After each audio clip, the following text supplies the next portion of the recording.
Sino po naniniwala isang araw, alaala na lang ang payo ng mga magulang mo sa'yo?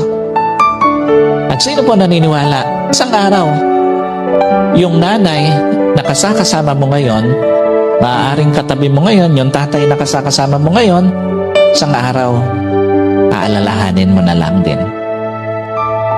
Hindi kayo forever na magkasama.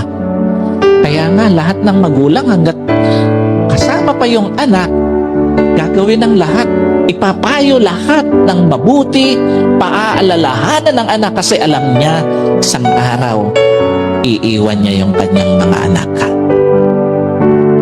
Isang araw, hindi lang payo ng mga magulang mo ang magiging alaala.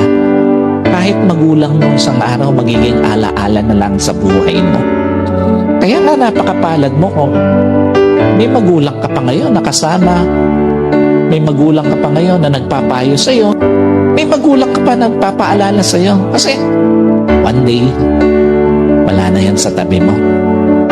Yung mga payo niya, alaala na lang din sa buhay mo.